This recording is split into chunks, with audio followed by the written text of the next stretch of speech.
नमस्कार दोस्तों।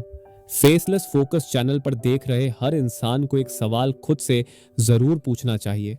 क्या मैं अपनी भावनाओं को कंट्रोल करता हूं या मेरी भावनाएं मुझे कंट्रोल कर रही हैं? हम सबकी जिंदगी में ऐसे पल आते हैं जब हम गुस्से, डर या उदासी के आगे बेबस हो जाते हैं। कभी किसी की बात हमें अंदर तक चुभ जाती है, कभी किसी की नजर ही हमें बेचैन कर देती है और तब हम सोचते हैं काश हम अपने इमोशंस को बेटर समझ पाते। आज की ये पूरी वीडियो किताब मास्टर योर इमोशंस पर आधारित है, जो हमें सिखाती है कि कैसे हम अपनी भावनाओं के गुलाम नहीं, मालिक बन सकते हैं। अगर आप ये स्क्रिप्ट ध्यान से सुनते हो और इसमें बताई गई बातों को अपनाते हो तो आप अपनी जिंदगी की क्वालिटी को एक नए लेवल पर ले जा सकते हो। ज्यादातर लोग ये मानते हैं कि इमोशंस अपने आप आते हैं बिना किसी कंट्रोल के, लेकिन सच्चाई ये है कि इमोशंस आपकी थिंकिंग पैटर्न से आते हैं। मतलब अगर आप अपनी सोच को बदलना सीख जाओ तो आप अपने इमोशंस को भी बदल सकते हो। किताब का सबसे बड़ा मैसेज यही है, इमोशंस को मास्टर करने के लिए आपको अपने थॉट्स को मास्टर करना पड़ेगा। एक इंसान जब सुबह उठते ही अपना फोन चेक करता है और वहां कोई बुरी खबर या नेगेटिव कमेंट देखता है तो उसका पूरा दिन खराब हो सकता है। लेकिन उसी इंसान को अगर सिखा दिया जाए कि वो उस इमोशन को ऑब्जर्व करे, रिएक्ट करने से पहले खुद से एक सवाल पूछे, क्या ये फीलिंग सच में मुझे डिफाइन करती है, तो उस इमोशन का पावर खत्म हो जाता है। मास्टर योर इमोशंस हमें सिखाती है कि हर इमोशन के पीछे एक ट्रिगर होता है। वो ट्रिगर बाहरी हो सकता है, जैसे किसी की बात, किसी की हरकत, या फिर अंदरूनी, जैसे आपकी कोई पुरानी याद। और अगर आप उस ट्रिगर को पहचानना सीख जाओ तो आप उस इमोशन को मैनेज भी कर सकते हो। किताब में एक बहुत ही असरदार टेक्निक बताई गई है, उसे कहते हैं लेबल योर इमोशन। यानी जब भी कोई स्ट्रॉन्ग फीलिंग आए तो उसे नाम दो। जैसे मैं अभी गुस्से में हूं या मुझे अभी जलन हो रही है। जब आप इमोशन को नाम देते हो तो आप उसके ऊपर पावर हासिल कर लेते हो। वो इमोशन अब अनजान नहीं रहता, वो एक चीज बन जाता है जिसे आप हैंडल कर सकते हो। अब सवाल ये आता है, क्या सिर्फ ऑब्जर्व और लेबल करने से ही इमोशन चला जाएगा? नहीं। इसलिए अगले स्टेप की बात करते हैं, रिफ्रेम योर थॉट्स। मान लीजिए आपको कोई असफलता मिलती है, एक जॉब इंटरव्यू में रिजेक्शन या कोई पर्सनल फेलियर। अब आप दो तरह से सोच सकते हो, एक, मैं कभी सफल नहीं हो पाऊंगा, या दूसरा, ये एक लर्निंग एक्सपीरियंस था जिससे मैं और मजबूत बनूंगा। आपकी इमोशन उसी थॉट के हिसाब से रिस्पॉन्ड करेगी। अगर आप नेगेटिव सोचना चुनते हो तो आप गिल्ट, सैडनेस या फ्रस्ट्रेशन में जाओगे। लेकिन अगर आप उसी सिचुएशन को पॉजिटिव पर्सपेक्टिव से देखोगे तो आप काल्म और फोकस्ड रह पाओगे। फेसलेस फोकस यही तो चाहता है कि आप ना सिर्फ किताबें सुनो बल्कि उन्हें इंप्लीमेंट भी करो। किताब का एक और हिस्सा जो डीपली टच करता है वो है ग्रैटिट्यूड की ताकत। इमोशंस को शिफ्ट करने का सबसे आसान तरीका है अपने ध्यान को प्रॉब्लम से हटाकर ब्लेसिंग्स पर ले जाना। जब आप रोज कुछ मिनट अपने उन चीजों के लिए ग्रेटफुल होते हो जो आपके पास हैं, जैसे आपकी हेल्थ, आपका घर, आपके रिश्ते, तो आपके अंदर पॉजिटिव इमोशंस नेचुरली आने लगते हैं। और हाँ, इसमें डिसिप्लिन का भी रोल होता है। अगर आप चाहते हो कि आपके इमोशंस स्थिर रहें तो आपके दिन की शुरुआत भी स्थिर होनी चाहिए। अर्ली मॉर्निंग रूटीन, थोड़ा जर्नलिंग, कुछ डीप ब्रीदिंग, ये सब आपके इमोशनल फाउंडेशन को स्ट्रॉन्ग बनाते हैं। इमोशंस कभी भी कंप्लीटली गायब नहीं होंगे क्योंकि हम इंसान हैं, लेकिन आप डिसाइड कर सकते हो कि कौन सा इमोशन आपके ऊपर राज करेगा। मास्टर योर इमोशंस यही सिखाती है, अवेयरनेस, अंडरस्टैंडिंग और एक्शन से आप धीरे धीरे एक ऐसा इंसान बन सकते हो जो खुद को बेटर समझता है, दूसरों से बेटर डील करता है और हर सिचुएशन में स्टेबल रहता है। आपने कभी सोचा है कि कुछ लोग सबसे बुरी परिस्थितियों में भी शांत कैसे रह पाते हैं, जबकि कुछ लोग जरा सी बात पर फट पड़ते हैं? फर्क बस एक चीज का होता है, इमोशनल मास्टरी। एक छोटा सा बच्चा जब गिरता है तो रोने से पहले अपने आसपास के लोगों की तरफ देखता है।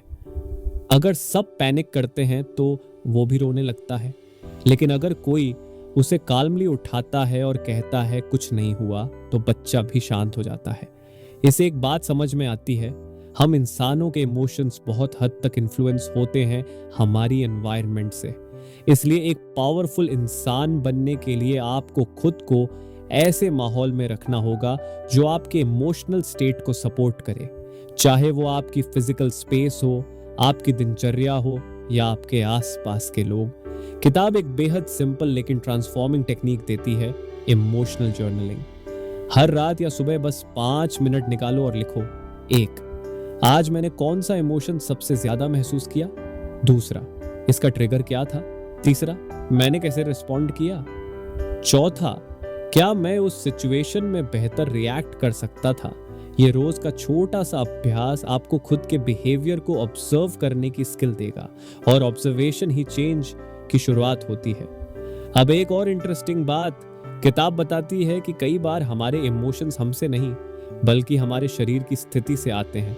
पोस्चर का असर इमोशन पर होता है। अगर आप गर्दन झुकाकर, कंधे गिराकर चल रहे हो, तो आपका माइंड उसे सैडनेस या टायर्डनेस का सिग्नल समझता है। वहीं अगर आप सीना तान कर, खुलकर मुस्कुराते हो, तो बॉडी कॉन्फिडेंट सिग्नल्स भेजती है। इसलिए जब भी आप लो फील करो तो खुद से एक सवाल पूछो, क्या मेरी बॉडी भी लो है, और उसे बदलो।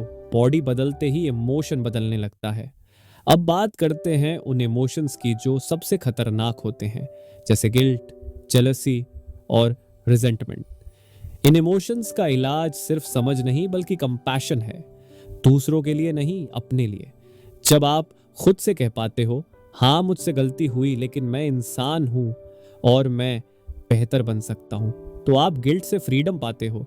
जब आप जेलसी महसूस करते हो तो खुद से पूछिए, क्या ये इमोशन मुझे किसी इंस्पिरेशन की ओर धकेल रहा है या सिर्फ खुद को नीचा दिखाने की ओर। इमोशन को एक गाइड बनाइए, ना कि बंधन। फेसलेस फोकस यही फिलॉसफी को बढ़ावा देता है। हर इमोशन को एक टीचर की तरह देखो, वो सिखाने आया है तो सीखो और आगे बढ़ो। अब थोड़ा डीप चलते हैं, इमोशनल मास्टरी का असली मकसद क्या है। शांति, कॉन्फिडेंस, बेटर रिलेशनशिप्स। असल में ये सब साथ में आते हैं, क्योंकि जब आप खुद को समझ लेते हो तो आप दूसरों को भी समझना शुरू कर देते हो। फिर आप रिएक्ट नहीं करते, आप रिस्पॉन्ड करते हो, और यही आपकी रिलेशनशिप्स को हील करता है। अब आप सोच रहे होंगे, क्या मैं आज से ही अपने इमोशंस पर कंट्रोल पालूंगा। जवाब है शायद नहीं, लेकिन आज से शुरुआत जरूर हो सकती है। हर बार जब आप अपने भीतर उठते इमोशन को पॉज करके ऑब्जर्व करते हो, हर बार जब आप उसे जज करने की जगह समझते हो, हर बार जब आप खुद को इनर पीस का चॉइस देते हो, आप एक कदम आगे बढ़ते हो। ये किताब एक कोट देती है जो दिल को छू जाती है। You don't control what happens to you, but you can always control how you respond to it. और यही आपके भविष्य को डिफाइन करेगा। तो चलिए एक छोटी सी चैलेंज लेते हैं। अगले 7 दिन तक रोज 5 मिनट जर्नलिंग कीजिए। अपने पोस्चर और ब्रीदिंग पर ध्यान दीजिए। हर इमोशन को ऑब्जर्व कीजिए, उसे लेबल कीजिए, और हर सिचुएशन में खुद से पूछिए, मैं कैसा इंसान बनना चाहता हूं। क्योंकि जब आप सवाल बदलते हो तो जवाब भी बदल जाते हैं। फेसलेस फोकस पर हमारा काम सिर्फ मोटिवेशन देना नहीं बल्कि एक सिस्टम देना है जिससे आप हर दिन इमोशनली स्ट्रॉन्गर बने।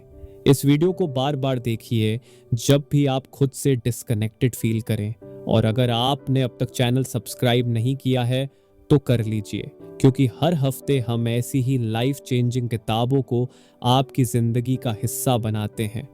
मान लो कि जिंदगी एक कार है और इमोशंस उस कार का स्टीयरिंग व्हील। अगर आपने स्टीयरिंग किसी और के हाथ में दे दिया तो वो आपको कहीं भी घुमा सकता है, लेकिन अगर स्टीयरिंग आपके कंट्रोल में है तो आप तय करते हो कि कौन सी डायरेक्शन लेनी है। इमोशनल मास्टरी का मतलब यही है, अपने हाथ में अपना स्टीयरिंग व्हील लेना। अब आप कहोगे, लेकिन गुस्सा तो अपने आप आ जाता है, हम उसे रोक थोड़ी सकते हैं। सच यही है, गुस्सा आना नेचुरल है, डर लगना, दुख होना, ये सब ह्यूमन इमोशंस हैं, लेकिन इनका कंट्रोल करना, इनसे सही तरीके से डील करना, वो एक स्किल है। मास्टर योर इमोशंस बताती है कि जब कोई इमोशन आपको टेक ओवर करता है तो पॉज करके एक डीप ब्रेथ लेना और खुद से एक सवाल पूछना, अगर मैं इस इमोशन से गाइडेड ना होता तो मैं क्या करता। ये एक सवाल ही आपके रिएक्शन को रिस्पॉन्स में बदल देता है। इसी तरह एक और पावरफुल टूल है एंकर प्रैक्टिस। एंकर प्रैक्टिस का मतलब है जब भी आप एंग्शियस फील करो तो किसी एक चीज को एंकर बना लो। आपकी सांस, आपके पैर का जमीन को छूना या आपकी हथेली की गर्माहट, इन छोटी छोटी चीजों पर ध्यान देने से आपका माइंड उस इमोशन के तूफान से बाहर आता है और आप ग्राउंडेड फील करते हो। अब एक और बात, अगर आप वाकई इमोशन मास्टरी चाहते हो तो आपको खुद से ब्रूटली ऑनेस्ट होना होगा। कभी कभी आप कहते हो मुझे कोई फर्क नहीं पड़ता, लेकिन अंदर ही अंदर आप टूट चुके होते हो। कभी आप दिखाते हो कि आप बहुत खुश हो, लेकिन दिल अंदर से खाली होता है। इमोशन मास्टरी कोई दिखावा नहीं बल्कि सेल्फ अवेयरनेस है। जब आप खुद को बिना जजमेंट के देखना शुरू करते हो तो हीलिंग शुरू होती है। फेसलेस फोकस का यही मकसद है, आपको उस अवेयरनेस की तरफ ले जाना जहां आप खुद से भागना बंद करें और खुद से मिलना शुरू करें। अब आखिरी कुछ मिनटों में चलिए आपको एक छोटी विजुअलाइजेशन देते हैं। अपनी आंखें बंद कीजिए अगर आप ऑडियो सुन रहे हैं तो, और इमेजिन कीजिए आप एक शांत जगह पर हो। सामने एक झील है। झील का पानी बिल्कुल शांत है। अचानक एक पत्थर उसमें गिरता है। वो पत्थर है कोई नेगेटिव थॉट, कोई ट्रिगर। लहरें उठती हैं। अब आप उस पत्थर को देखने की बजाय लहरों को देखकर डर जाते हो। यही होता है जब हम इमोशन पर फोकस करते हैं। लेकिन अगर आप उस पत्थर को पहचान लो, उसके वेट को समझो, तो आप अगली बार उसे झील में गिरने ही नहीं दोगे। आप खुद को उस शांत झील की तरह बना सकते हो, स्थिर, स्पष्ट और गहरा। बस जरूरत है रोज के छोटे छोटे अभ्यासों की। अब बात करते हैं उन भावनाओं की जो अंदर ही अंदर हमें खा जाती है, जैसे जलन, हीन भावना, अपराध बोध। जब हमें किसी से जलन होती है तो हमें लगता है कि उसके पास कुछ है जो हमारे पास नहीं है। लेकिन मास्टर योर इमोशंस कहती है जलन असल में एक सिग्नल है। वो सिग्नल जो बताता है कि हमें क्या चाहिए, लेकिन हम उस दिशा में कोई कदम नहीं उठा रहे। तो जलन को नेगेटिव ना मानो, उसे एक गाइड बना लो। इसी तरह अगर आप खुद से ही नाराज रहते हो, खुद को कोसते हो, तो हीलिंग शुरू ही नहीं हो पाती। यहीं पर आता है करुणा, कंपैशन। जब आप खुद के साथ दया से पेश आते हो, अपने इमोशंस को समझते हो, उन्हें स्वीकार करते हो, तभी असली बदलाव शुरू होता है। तो अगली बार जब आप खुद को कोसने लगे तो रुकिए और खुद से पूछिए, अगर कोई और मुझसे ऐसे बात करता तो क्या मुझे बुरा लगता? अगर हाँ, तो आप भी खुद से वैसा बर्ताव ना करें। अब जरा एक सीन सोचिए, आप एक कार चला रहे हैं, अचानक कोई और आकर आपकी स्टीयरिंग अपने हाथ में ले लेता है। अब आप नहीं, वो तय करता है कि कार किस दिशा में जाएगी। ऐसा ही होता है जब आपके इमोशंस आपका कंट्रोल ले लेते हैं। गुस्सा, डर, दुख, ये सब अगर बिना फिल्टर के आपको चलाते रहें तो आप जिंदगी में हर जगह भटक सकते हो। इसलिए सबसे जरूरी बात यह है कि आप अपने इमोशंस के ड्राइवर बने। मास्टर योर इमोशंस यही सिखाती है कि जब कोई इमोशन आए तो आप तुरंत रिएक्ट मत करो। रुकिए, गहरी सांस लीजिए और खुद से बस एक सवाल पूछिए, अगर मैं इस भावना के असर में ना होता तो मैं क्या करता? यही एक सवाल आपको इमोशनल रिएक्शन से निकालकर सोच समझकर एक्शन लेने में मदद करेगा। क्या आपने कभी महसूस किया है कि जब कोई खास बात या इंसान आपके सामने आता है तो आपकी भावनाएं अचानक बदल जाती हैं? उसे कहते हैं इमोशनल ट्रिगर, और इन ट्रिगर्स से निपटने का सबसे सरल तरीका है एंकर प्रैक्टिस। इसका मतलब होता है कि जब भी कोई इमोशन बहुत तेज हो जाए तो आप खुद को एक स्थिर बिंदु से जोड़ें। यह बिंदु कुछ भी हो सकता है, आपकी सांसें, आपके पैर जमीन पर टिके हुए, आपके हाथों का तापमान, या फिर कोई एक पॉजिटिव सोच। जब भी आप घबराएं, चिड़चिड़े हो जाएं या बहुत दुखी महसूस करें तो बस एक गहरी सांस लें और अपने शरीर की एक सेंसेशन पर ध्यान लगाएं। आपका मन भटकेगा, लेकिन आप बार बार खुद को वापस लाएंगे और यही अभ्यास आपको इमोशनल कंट्रोल देता है।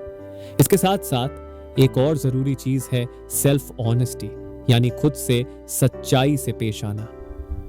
कई बार हम खुद को धोखा देते हैं। हम कहते हैं मैं ठीक हूं, जबकि अंदर कुछ टूटा हुआ होता है। हम दिखाते हैं कि हमें फर्क नहीं पड़ता, लेकिन दिल अंदर से चिल्ला रहा होता है। इसलिए हर दिन खुद से एक सच्चा सवाल पूछिए, आज मैं वाकई कैसा महसूस कर रहा हूं, और फिर उस जवाब को बिना जज किए स्वीकार कीजिए। विजुअलाइजेशन एक्सरसाइज 18 से 23 तक। अब एक छोटी सी विजुअलाइजेशन करें, ठीक वैसे जैसे इस किताब में बताया गया है।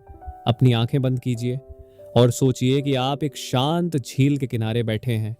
पानी बिल्कुल स्थिर है, सूरज की रोशनी उस पर पड़ रही है और हल्की सी ठंडी हवा चल रही है। हर बार जब कोई इमोशन उठे, गुस्सा, डर, दुख, तो सोचिए कि वो एक लहर है जो धीरे धीरे पानी की सतह पर आती है और फिर शांत हो जाती है। आप उन भावनाओं को रोक नहीं रहे, आप उन्हें बहने दे रहे हैं, बिना उनसे चिपके। ये विजुअलाइजेशन आपको सिखाती है कि इमोशंस आपकी पहचान नहीं है, वो बस आने जाने वाली लहरें हैं। तो चलिए इस वीडियो का एंड करते हैं एक एक्शनेबल कमिटमेंट के साथ। मैं हर इमोशन को समझूंगा, उसे अपनाऊंगा और उसके जरिए खुद को मजबूत बनाऊंगा। अगर आप ये कहते हैं तो कमेंट में लिखिए, मैं भावनात्मक मास्टरी चुनता हूं, क्योंकि फेसलेस फोकस एक ऐसा समुदाय बनाना चाहता है जहां लोग सिर्फ इंस्पायर्ड न हो बल्कि एम्पावर्ड भी हों। वीडियो को शेयर कीजिए, लाइक कीजिए और सब्सक्राइब जरूर कीजिए अगर आप चाहते हैं कि हर हफ्ते आपको ऐसी ही किताबों से जिंदगी को बदलने की इंस्पिरेशन मिलती रहे। और याद रखिए, फीलिंग्स आएंगे जाएंगे, लेकिन आपका फोकस फेसलेस होना चाहिए।